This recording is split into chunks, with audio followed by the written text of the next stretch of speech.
الحمد للہ وکفى وسلام علی عباده الذین اصطفى خصوصا علی افضلهم وخاتم النبیین محمد الامین وعلى آلہ وصحبہ اجمعین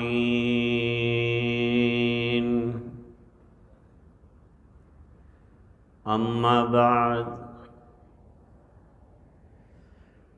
عن النبی صلی اللہ علیہ وسلم انہ قال المسلم من سلم المسلمون من لسانه ويده او كما قال عليه الصلاة والسلام اللهم صل على سيدنا محمد وعلى آل سيدنا محمد وبارك وسلم۔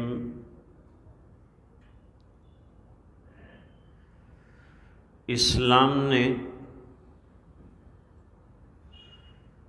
ظاہری صفائی اور پاکیزگی پر زور دیا ہے۔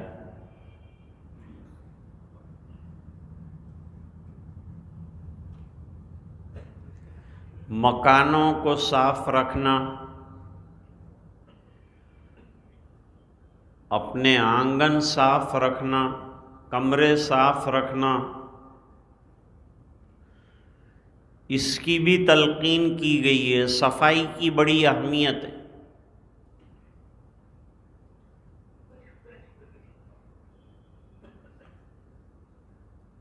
حدیث میں ایک مسئلہ بیان کیا ہے۔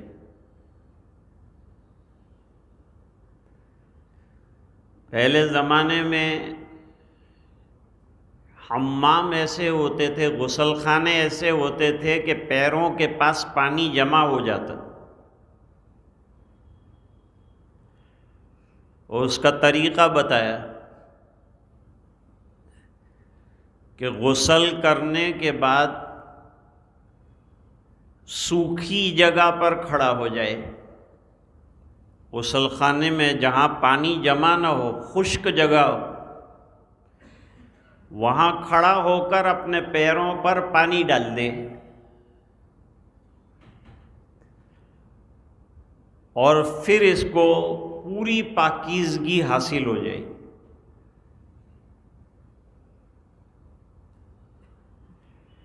پاکیزگی کی اتنی اہمیت ہے کہ اس کے بغیر نماز بھی صحیح نہیں۔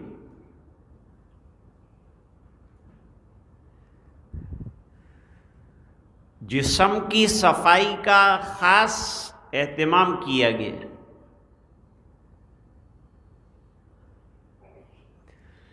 جو بال رکھے اس کو ایک تو طریقہ بتایا کہ بال کیسے رکھنے چاہیے۔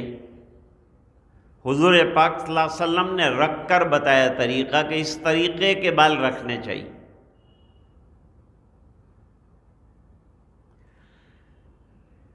اور حضور نے بال منڈوائے ہیں عمرے کے موقع پر، احرام کھولنے کے موقع پر آپ نے بال منڈوائے ہیں، ورنہ عامتاً بال آپ نے رکھے۔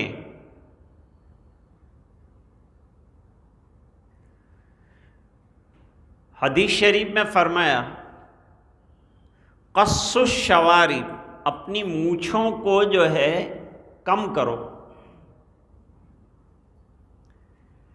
مونچھوں کو اتنی کم کرو کہ سفیدی جو ہے ہونٹوں کی وہ نمایاں ہو جائے۔ مونچھوں کو گھٹانے کے لیے فرمایا، داڑھی کو بڑھانے کے لیے فرمایا، اس سے داڑھی کی اہمیت معلوم ہوئی۔ ماں بہنوں کو بھی پانی کا زیادہ استعمال کر کے اپنے آپ کو صاف ستھرا رکھنے کا حکم دیا۔ استنجا میں جو پانی کا استعمال کرنے والے تھے ان کی تعریف فرمائی۔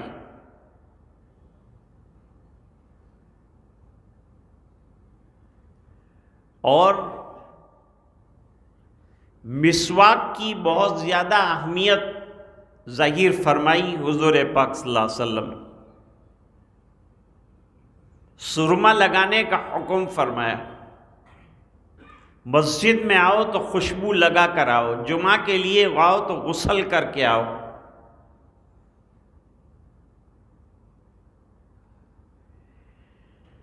ابن عباس رضی اللہ تعالیٰ عنہما کی روایت ہے اور حضرت عائشہ رضی اللہ تعالیٰ عنہا کی روایت ہے، جمعہ کے دن غسل کرنا مسنون ہے حنفیہ کے یہاں۔ پھر یہ بحث چھڑی ہے کہ جمعہ کا جو غسل کرنا ہے وہ جمعہ کے دن کے لیے کرنا ہے یا جمعہ کی نماز کے لیے کرنا ہے؟ تو حضرت عائشہ فرماتی ہیں جمعہ کی نماز کے لیے کرنا ہے، کیونکہ مسجد نبوی کی چھت نیچی تھی اور چھپر کی مسجد تھی، کچی تھی، گرمی بہت تھی، پنکھوں کا کوئی نظام تھوڑا تھا۔ اور دوسرا یہ کہ نیچے مٹی بچھی ہوئی، اور صحابہ کرام میں دو قسم کے لوگ تھے، ایک وہ جو بازار میں مزدوری کرتے تھے، تجارت کرتے تھے، وہ بازار میں بھی سخت گرمی دوپہر کو، اور کچھ صحابہ کرام جو ہیں جن کے باغات تھے تو وہ باغات میں خود ہی کام کرتے تھے، مزدور بھی کام کرتے تھے۔ اب جیسے ہی اذان ہوئی فوراً مسجد میں آ گئے، اور ان کا لباس بھی کھدر کا سیدھا سادہ، تو سب لوگوں کو پسینہ ہو رہا ہے، اس کی وجہ سے سب شرابور ہیں، گرمی سخت ہے، تو مسجد میں ذرا سی بو اٹھی۔ تو حضور نے فرمایا کہ جب جمعہ کے لیے آؤ، بڑا مجمع ہو تو غسل کر کے آؤ، نئے اچھا لباس پہن کر آؤ، اور اس کے ساتھ ساتھ خوشبو کا استعمال بھی کرو۔ خوشبو کی خاص تعریف فرمائی، حضور کو خوشبو سے خاص مناسبت تھی، خوشبو کو آپ نے پسند بھی فرمایا۔ پھر زیر بغل اور زیر ناف جو بال ہیں ان کی صفائی کا حکم دیا۔ ناخن ہفتے میں ایک مرتبہ کاٹنا، اور وہ کاٹنے کا بھی طریقہ بتایا کہ کس طریقے سے ناخن جو ہے سنت کے مطابق کاٹے جائیں گے۔ یہ ظاہر کی صفائیاں سب۔ بعض لوگ کہتے ہیں ظاہر کی پرواہ مت کرو، خالی باطن کو بناؤ، اور بعض لوگ کہتے ہیں خالی باطن کو بناؤ، ظاہر کی فکر مت کرو۔ کچھ کہتے ہیں نہیں، ظاہر کو ایک دم زوردار بناؤ، tip top up to date رہو۔ تو صاف ستھرا رہنا، گندے رہنے کو اسلام نے پسند نہیں کیا، یہ صاف بات ہے۔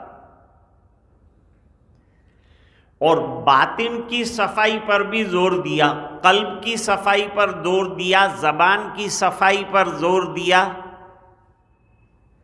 زبان کو بھی کنٹرول میں رکھو، اور زبان کو کنٹرول میں رکھنے کے لیے غیبت سے، حسد سے، کینہ کپٹ، بری باتیں، جھوٹ کی کتنی برائی اور مذمت بیان کی، کیونکہ زبان سے جھوٹ نہ نکلے۔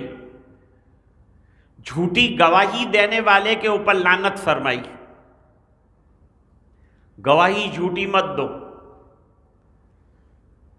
اگر کسی کو گواہ بنایا گیا اور اسے بلایا جائے گواہی دینے کے لیے تو فوراً گواہی دینے کے لیے پہنچ جائے، ٹال مٹول نہ کرے۔ یہ حکم بھی قرآن میں آئے۔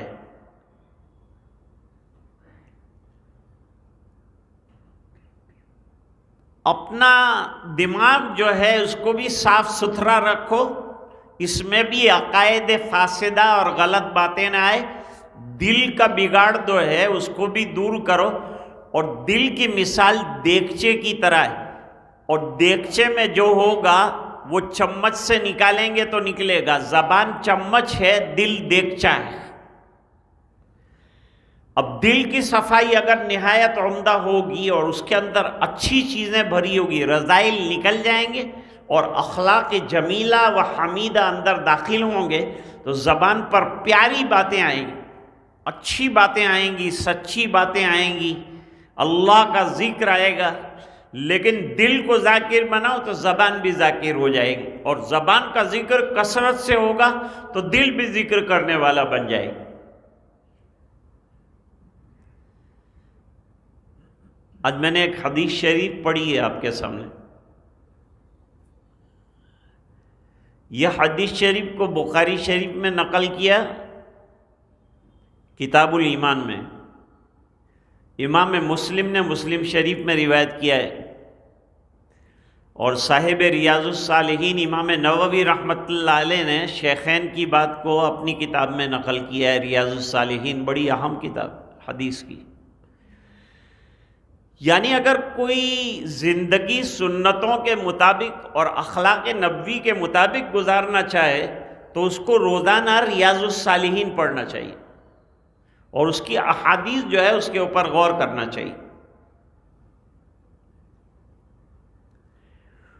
اور جو چاہتا ہو کہ میری زندگی صحابہ کے اسوہ کے مطابق ہو جائے، اور صحابہ کرام کیسی زندگی گزارتے تھے اس کو حیات الصحابہ پڑھنا چاہیے، اس کا مطالعہ کرنا چاہیے.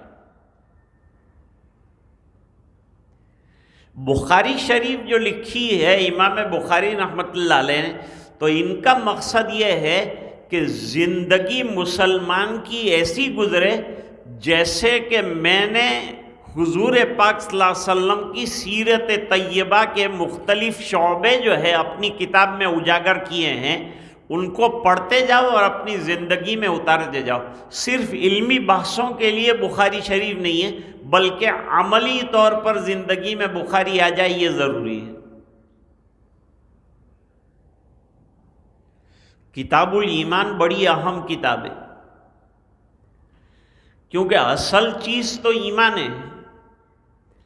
اعمال کا اللہ کے یہاں قبول ہونے کا سب سے بڑا دار و مدار جو ہے وہ ایمان پر ہے.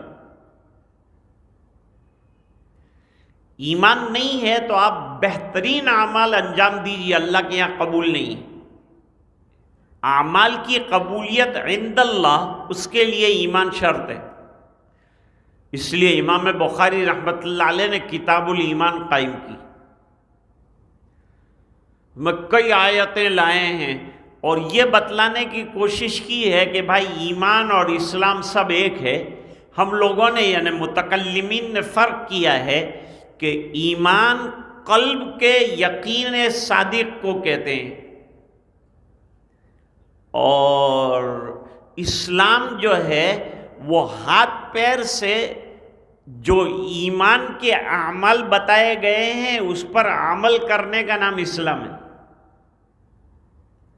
حضرت جبریل علیہ السلام تشریف لائے حضور پاک صلی اللہ علیہ وسلم کے پاس، اور آنے کے بعد یہ بالکل آخری زمانے میں تشریف لائے. ویسے ہمیشہ آتے رہے لیکن اب کے آخری بار آئے، اور 23 سالہ حضور صلی اللہ علیہ وسلم کی دعوتی زندگی اور دینی زندگی اور ایمانی زندگی اور وحی کا خلاصہ 5 سوالوں کے اندر پیش کیا. وہ 5 سوال میں پہلا سوال تھا مل ایمان یا رسول اللہ، ایمان کیا ہے؟ حضور نے الگ جواب دیا کہ ایمان نام ہے یقین کرنے کا، ماننے کا، دل سے یقین کرنے کا، اور وہ اللہ پر یقین کرنا، رسول پر یقین کرنا، ملائکہ پر یقین کرنا، آخرت پر یقین رکھنا کہ مرنے کے بعد اللہ کے سامنے کھڑے ہونا ہے، اور بعض بعد الموت. یہ ایمان مفصل کے اندر جو تفصیل بیان کی ہے وہ ایمان کا خلاصہ ہے. پھر دوسرا سوال کیا مل اسلام، معلوم ہوا ایمان اور اسلام الگ ہے. اس لیے اسلام، جب اسلام کہا تو حضور نے اعمال بیان کیے. وہ اعمال کون سے بیان کیے؟ نماز پڑھنا، تلاوت کرنا، روزہ رکھنا، حج کرنا، زکوٰۃ کا ادا کرنا، یہ ارکان جو اعمال جوارح سے ہوتے ہیں، یعنی ہاتھ پیر سے ہوتے ہیں. نماز پڑھے گا آدمی تو ہاتھ استعمال ہوں گے، پیر استعمال ہوگا، سر استعمال ہوگا، آنکھیں استعمال ہوگی، زبان استعمال ہوگی. اور نماز کیوں دی ہے؟ پورے جسم کو شریعت کے قابو میں دینے کے مزاج کو بنانے. کہ نماز پڑھتا رہے گا تو اس کا مزاج شرعی اور دینی ایسا بنے گا کہ یہ اپنے آپ کو اللہ کے حوالے کر دے گا اور اللہ کے احکام کے حوالے کر دے گا. وقت آئے گا تو فجر پڑھے گا، وقت آئے گا تو ظہر پڑھے گا. جب کہا جائے کھڑا ہو تو کھڑا ہوگا، جب کہا جائے رکوع میں جا رکوع میں جائے گا، جب کہا جائے سجدے میں جا سجدے میں جائے گا. یہ اس کے مزاج کو دینی بنا رہے ہیں، اللہ کے احکام پر چلنے کا عادی بنا رہے ہیں. کہ آنکھیں اللہ کے احکام کی عادی بن جائے، زبان اللہ کے احکام کی عادی بن جائے. اس بنا پر اگر کسی نے نماز کے اندر کلام الناس کر دیا، یعنی لوگوں والا کلام کر دیا، مثال کے طور پر کسی نے سلام کیا، یہ نماز میں تھا، اور اس نے سامنے والے کو خوش کرنے کے لیے جو ہے وعلیکم السلام کہا، نماز فاسد ہو جائے.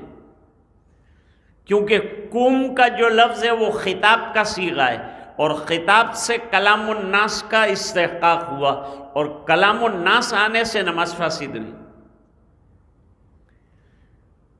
کسی کو چھینک آئی اور یہ نماز میں تھا اور اس نے الحمدللہ کہا، اور اس نے اس کو خوش کرنے کے لیے یرحمک اللہ کہا، اس کی نماز فاسد ہو جائے. کیونکہ کاف خطاب کا آ گیا اور خطاب کلام الناس کے استحقاق کے لیے ضروری ہو گیا. اس بنا پر کلام ناس کی وجہ سے نماز جاتی رہی. ضرورت پڑنے پر جو ہے سر کا قبلے سے گم جانا، اس کی بھی گنجائش نکالی، لیکن زبان سے کلام ناس اللہ اکبر کہا، وہاں سے دنیا سے اس کا تعلق کٹا. جیسے ہی اللہ اکبر سے نماز شروع کرے گا تو اس کا دنیا سے تعلق کٹے گا، اللہ سے تعلق جڑ گیا. اب جب اللہ سے تعلق جڑ گیا تو اب دنیا والوں کی باتوں سے بھی تعلق نہیں رہا اور دنیا والوں کے کلام سے بھی تعلق نہیں رہا. ہاں، ایک زمانہ تھا جب سلام کا جواب نماز میں دیا جا سکتا تھا، نعم یا لا بھی کہہ سکتے تھے، لیکن پھر حکم آیا وَقُومُوا لِلَّهِ قَانِتِينَ، نماز میں بالکل خاموشی اختیار کرو. یاد رکھو، حنفیہ نے ایک قاعدہ اور ایک ضابطہ طے کیا ہے. وہ ضابطہ یہ ہے کہ نماز حرکتوں سے سکون کی طرف آئی. نماز میں پہلے حرکتیں تھیں کیونکہ عرب کے مزاج میں جو ہے وہ جماؤ کسی چیز کے اوپر تھا نہیں، اس لیے حرکتوں کی اجازت دی تھی. حرکتیں کم کرتے کرتے کرتے آخری حکم یہ آیا کہ اب نماز کے اندر کسی قسم کا دنیاوی کلام جو ہے وہ جائز نہیں ہے، یہاں تک کہ سلام کا جواب بھی جائز. پہلے سلام کا جواب جائز تھا. تو زبان کو کنٹرول کرنے کا مزاج کب بنے گا؟ جب آدمی نماز کا پابند ہو جائے گا. جب آدمی ذکر کا پابند ہو جائے گا تو زبان کنٹرول میں آ جائے گی. پھر زبان سے جو رات دن اللہ اللہ زبان سے کرتا ہو، جھوٹ کاہے کو بولے گا؟ جھوٹ سے اپنے آپ کو بچاؤ. جھوٹ بالکل عام ہو گیا موجودہ دور میں. جھوٹ بولنا، جب سے یہ موبائل آیا ہے، جب سے جھوٹ کی نشر و اشاعت عام ہو گئی. حالانکہ حدیث شریف میں شہادت زور اور قول زور، فَاجْتَنِبُوا الرِّجْسَ مِنَ الْأَوْثَانِ وَاجْتَنِبُوا قَوْلَ الزُّورِ، بت پرستی سے اپنے آپ کو بچاؤ اور جھوٹ بولنے سے اپنے آپ کو بچاؤ. آدمی جھوٹ بولتے بولتے جھوٹ بولنے کا اتنا عادی ہو جاتا ہے کہ جھوٹ کی برائی اس کے دماغ سے نکل جاتی، دل سے جھوٹ کی برائی ختم ہو جاتی، کیونکہ وہ ایک روٹین بن گیا، بولتا ہی رہتا ہے بولتا ہی رہتا ہے، تو اس کو احساس بھی نہیں ہوتا کہ میں جھوٹ بول رہا ہوں. صحابہ کرام ایسے گناہوں کو مہلک اور خطرناک سمجھ، بہت زیادہ بچتے تھے۔ ایک محدث کا واقعہ ہے کہ وہ حدیثیں لینے کے لیے ایک محدث کے پاس پہنچے۔ وہ محدث گھوڑے کو قریب بلا رہے تھے اور انہوں نے ڈول جو ہے وہ ٹیڑھا کر رکھا تھا تاکہ گھوڑا جو ہے اس میں چارہ سمجھ کر آ جائے۔ تو یہ جو جانے والے تھے انہوں نے پوچھا کہ ڈول میں کوئی چارہ یا کوئی چیز ہے؟ کہا نہیں ہے۔ تو آپ نے کیوں گھوڑے کو یہ بتایا؟ کہا کہ وہ آ جائے اس بنا پر میں نے بتایا۔ تو کہا آپ جب گھوڑے کو دھوکہ دے سکتے ہیں تو امت کو بھی دھوکہ دے سکتے ہیں، اس بنا پر آپ کی حدیثیں میں لمبا سفر کر کے آیا ہوں لیکن لوں گا نہیں۔ اتنا احتیاط ہے۔ ایک محدث کے 2 بیٹے تھے، دونوں صاحبزادوں کے نام وارنٹ نکلا حجاج ابن یوسف کا۔ دونوں بچے بچنے کے لیے کہ میرے ابا محدث ہیں، بڑے آدمی ہیں، میرا بچاؤ ہو جائے گا تو ابا جان کے گھر چلا جاؤں، ابا جان تو بتائیں گے نہیں، دونوں جا کر کے گھر کے اندر چھپ گئے۔ پولیس تلاش کرتی ہوئی محدث کے یہاں آئی اور کہا آپ کے بیٹے کہاں ہیں؟ کہا اندر کمرے میں ہیں۔ انہوں نے اندر سے برآمد کیا، دونوں بیٹوں کو لے جا کر حجاج کے سامنے پیش کیا تو حجاج ابن یوسف نے کہا اتنی آسانی سے یہ بیٹے ہاتھ میں آ گئے محدث کی کیسے؟ کہا ان کے والد صاحب نے بتایا۔ کہا ان کے والد کو بلاؤ۔ بڑا سخت مزاج تھا حجاج ابن یوسف۔ اور سعید ابن جبیر رحمۃ اللہ علیہ بہت بڑے مفسر ہیں اور جلیل القدر تابعی ہیں، ان کو شہید کیا ہے سعید ابن جبیر جیسی شخصیت کو حجاج ابن یوسف نے۔ اور حجاج ابن یوسف روزانہ ایک آدمی کو قتل نہ کر ڈالے وہاں تک اس کو چین نہیں آتا تھا، اس طرح کا اس کا مزاج تھا۔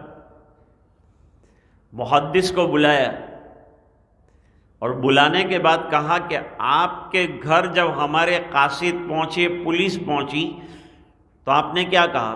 کہا میں نے بتا دیا کہ گھر میں ہے۔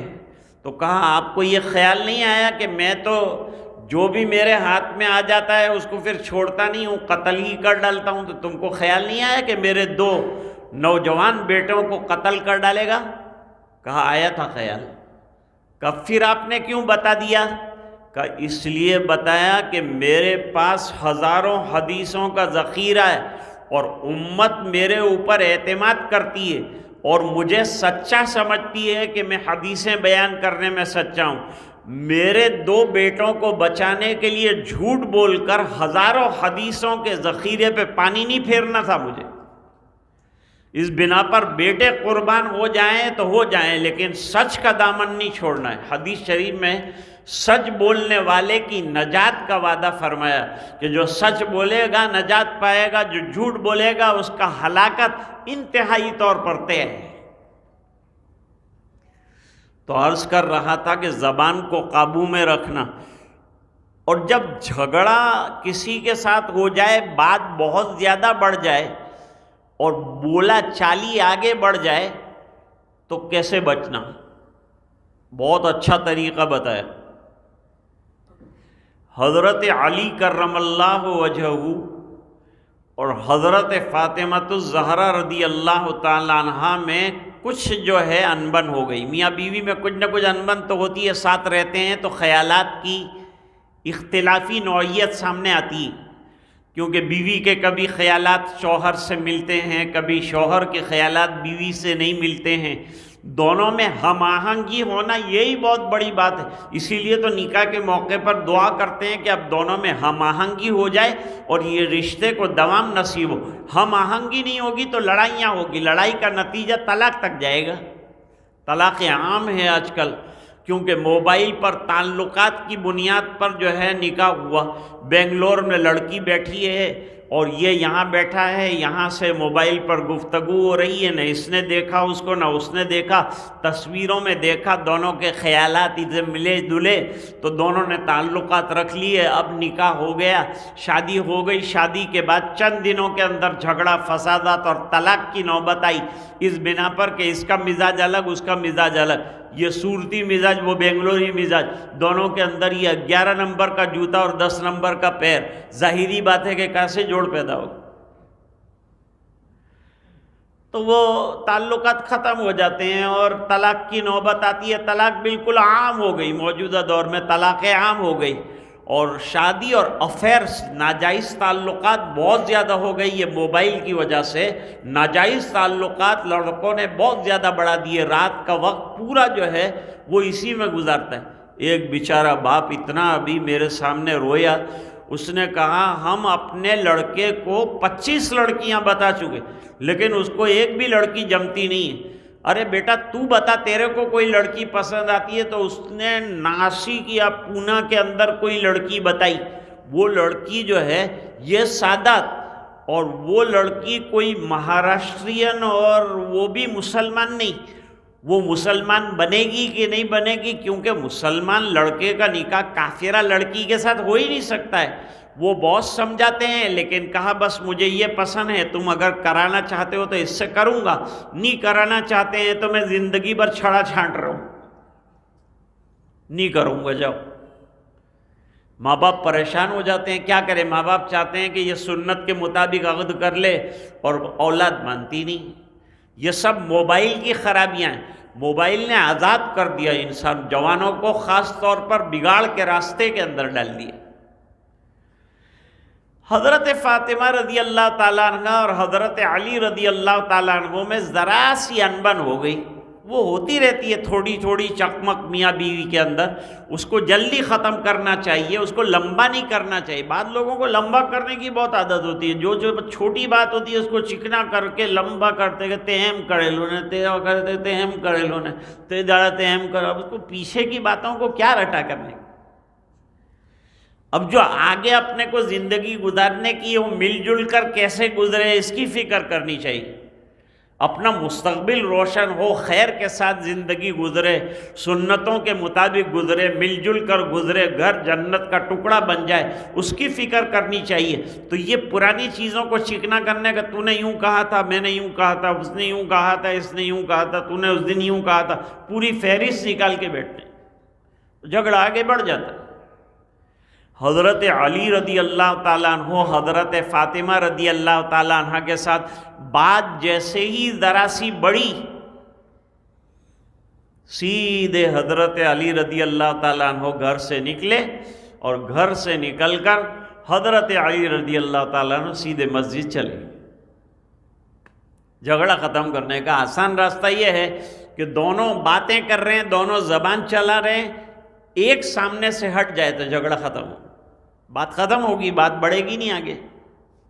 ایک آدمی چپ ہو جائے یا ایک آدمی سامنے سے ہٹ جائے۔ شوہر بہت غصے میں ہے اور بولتا ہی جا رہا ہے تو بیوی خاموش ہو جائے۔ اگر یہ ترکی بہ ترکی جواب دے گی تو جھگڑا اور بڑھ جائے گا، جواب در جواب در جواب در جواب، سلسلہ جو ہے چلتا ہی رہے گا، ختم ہوگا ہی نہیں۔ اس بنا پر فرمایا کہ دونوں میں سے ایک خاموش ہو جائے تو معاملہ ٹھنڈا ہو جائے۔ اب چلے گئے، مسجد میں جا کر لیٹ گئے، چادر بھی ہٹ گئی، کمر کے اوپر مٹی بھی رکھ گئی۔ میں نے ابھی عرض کیا تھا کہ مسجد نبوی میں تو مٹی تھی، کنکر بھی بعد میں بچھائے گئے۔ آج ہماری مسجدیں شاندار اور عالیشان ہے لیکن نمازی جو ہے اتنے شاندار نہیں۔ حضرت شیخ نے کیا غلط لکھا ہے؟ یہ بات جو لکھی کہ حضور کے زمانے میں مسجدیں کچی تھی لیکن نمازی پکے تھے، اور آج مسجدیں انتہائی پکی ہے لیکن نمازی کچے ہیں۔ ہم آخری وقت پر آتے ہیں، جلدی سے جلدی چلے جانے کی فکر کرتے ہیں، حالانکہ مسلمان نوجوان وہ ہے کہ مسجد سے جائے تو مسجد میں جانے کی اسے فکر رہے کہ کب دوبارہ میں لوٹ کر اللہ کے گھر میں چلا جاؤں، کب جا کر کے نماز کے انتظار میں اگر بیٹھ جاتا ہے، فرمایا اسے نماز کا ثواب اللہ تعالیٰ عطا، نماز کے انتظار میں بیٹھنے پر نماز کا ثواب اللہ تعالیٰ دیتے ہیں۔ اور باوضو بیٹھا تو فرشتے استغفار کرتے ہیں، مغفرت کی دعا کرتے ہیں۔ حضور پہنچ گئے حضرت فاطمہ رضی اللہ تعالیٰ عنہ کے گھر پر، پوچھا علی نہیں ہے؟ کہا وہ ذرا ہمارا جھگڑا ہو گیا، علی گھر سے نکل گئے۔ حضور دروازے پر کھڑے رہے حضرت فاطمہ کے، اور کچھ 2-3 آدمی جا رہے تھے، ان سے کہا کہ ذرا علی کو تلاش کرو۔ ان لوگوں نے تلاش کیا تو مدینہ کوئی بڑا تو تھا نہیں، چھوٹا سا شہر ہے۔ ابھی جتنا حرم ہے مدنی، یہ سب حضور کے زمانے کا مدینہ ہے، اتنا مدینہ تھا۔ اب یہ جو ایکسٹرا جتنا بنا ہے یہ سب خارجی بنا ہوا ہے، جتنا حرم ہے اتنا مدینہ تھا۔ تلاش کر لیا انہوں نے تھوڑی دیر میں کہ سرکار وہ مسجد میں سوئے ہیں۔ حضور پاک صلی اللہ علیہ وسلم خسر ہیں، نبی الانبیاء ہیں، اور حضرت علی چھوٹے ہیں، چچا زاد بھائی بھی ہیں۔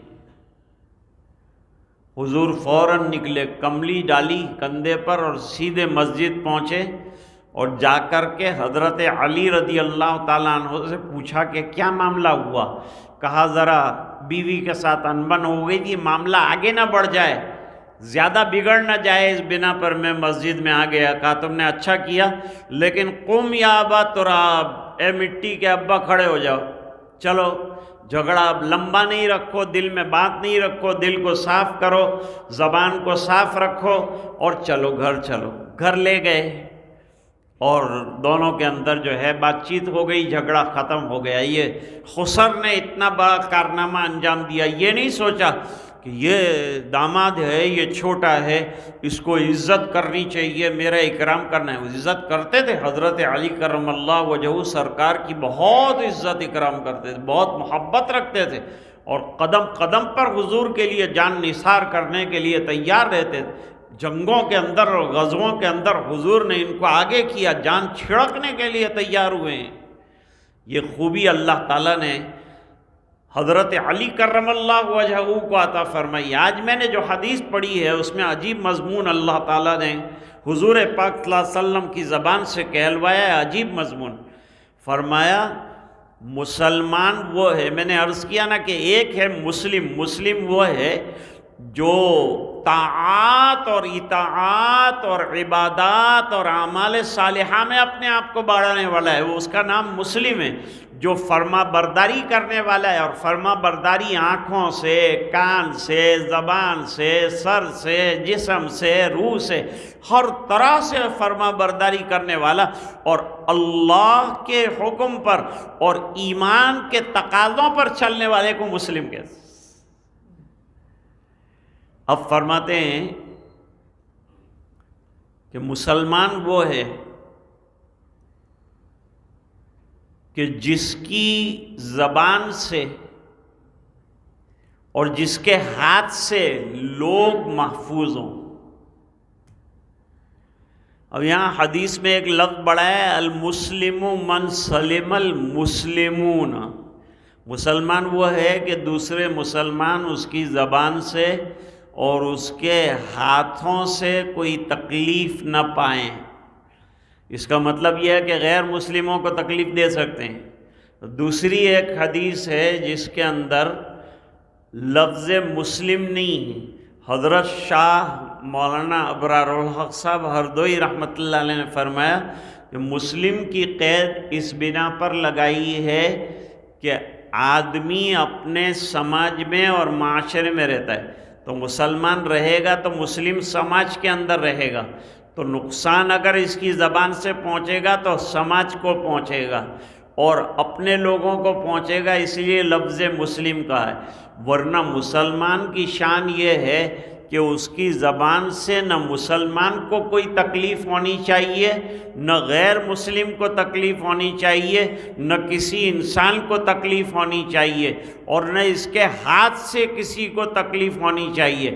ہاتھ کا نمبر بعد میں آتا ہے، زبان کا نمبر پہلے آتا ہے، اس بنا پر کہ زبان سے آدمی گفتگو پہلے شروع کرتا ہے، جتنی حرکتیں بعد میں ہوتی ہیں وہ تمام اعمال جو ہیں وہ بعد کے ہیں، پہلے زبان حرکت میں آتی ہے، اس کے بعد جسم حرکت میں آتے ہیں، اس کے بعد ہاتھ حرکت میں آتے ہیں، اس کے بعد ہتھیار حرکت میں آتے ہیں، اس کے بعد تلواریں حرکت میں آتی ہیں، اس کے بعد جسم حرکت میں آتا ہے، دشمنیاں بڑھتی ہے، آگے چلتی ہیں۔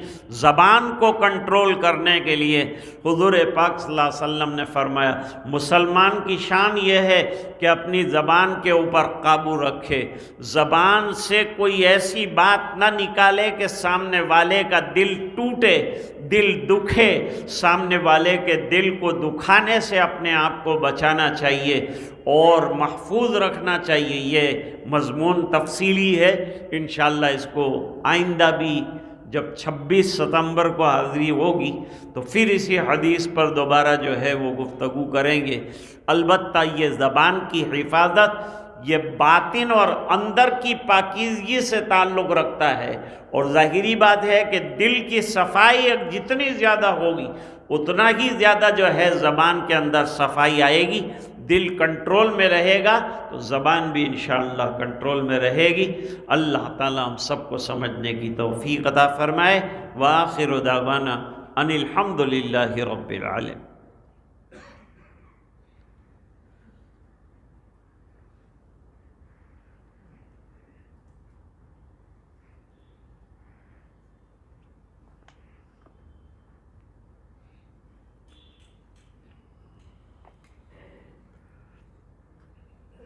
تھوڑی دیر اللہ تعالیٰ کا ذکر کریں گے۔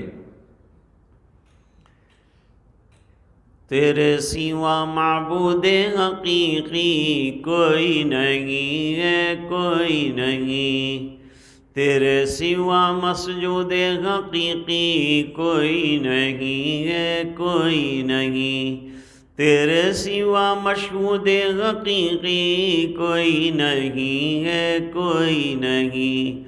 اب تو رہے بس تادم آخر ورد زباں اے میرے الہ۔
رسول اللہ صلی اللہ تعالی علیہ وعلا آلہ واصحابہ وازواجہ واتباعہ واہل طاعتہ وعلماء امتہ اجمعین وبارک وسلم تسلیما کثیرا کثیرا کثیرا۔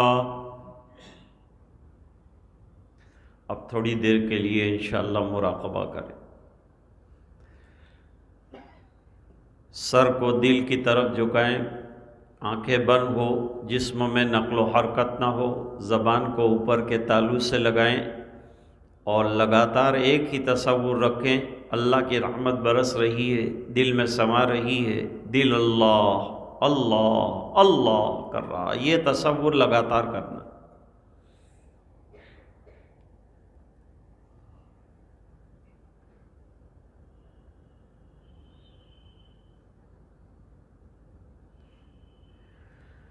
اے خفتہ دل بیدار شو بیدار شو بیدار شو، در ذکر حق مشغول شو مشغول شو مشغول شو۔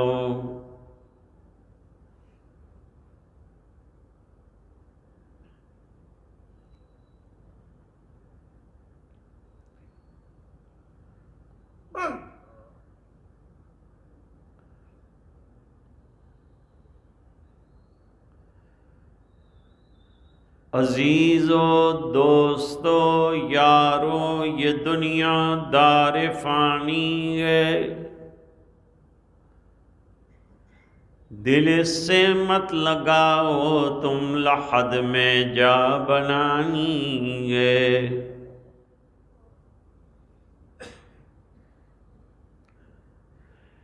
تو آیا بغیر طاعت پھنسا لذات دنیا میں، عقل کھوئی گئی تیری یہ کیسی نادانی ہے۔ تو روزے رکھ نمازیں پڑھ خدا کو یاد کر ہر دم، کہ یہ نیکی تجھے ایک دن کام آنی ہے۔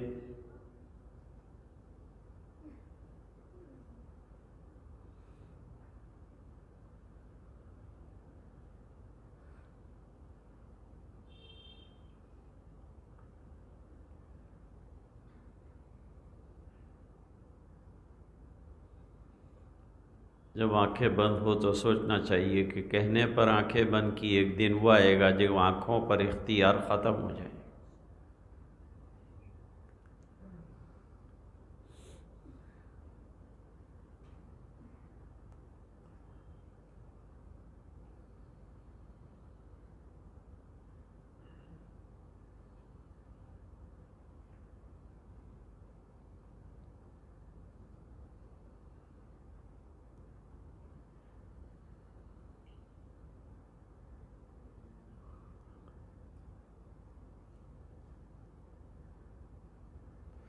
لا الہ الا اللہ محمد الرسول یا اول الاولین و یا آخر الاخرین و یا راحم المساکین و یا خیر المسئولین و یا اکرم الاکرمین و یا غیاث المستغیثین و یا ارحم الراحمین ارحمنا واعف عنا فإنک مجیب الداعین۔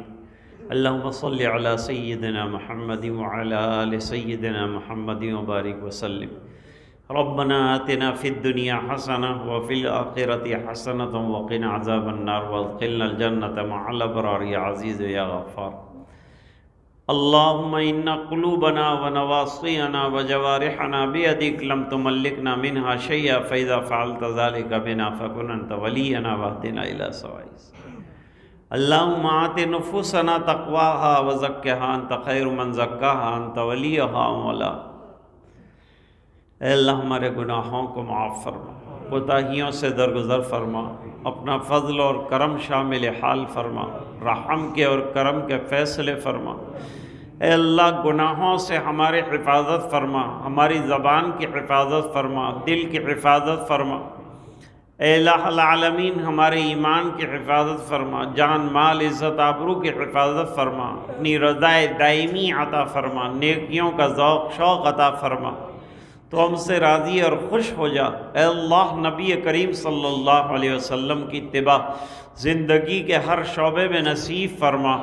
اے الہ العالمین تیری مرضیات پر چلنے والا بنا، نامرضیات سے اللہ ہماری حفاظت فرما۔ اے اللہ نیکیوں کا شوق عطا فرما، ذوق عطا فرما، تیرا شوق، تیرا ذوق، تیری معرفت، تیرا عشق عطا فرما۔ اے الہ العالمین گناہوں کی نفرت ہمارے دلوں میں جاگزین فرما، دل کے بگاڑ دور فرما، ظاہر اور باطن کی اصلاح فرما۔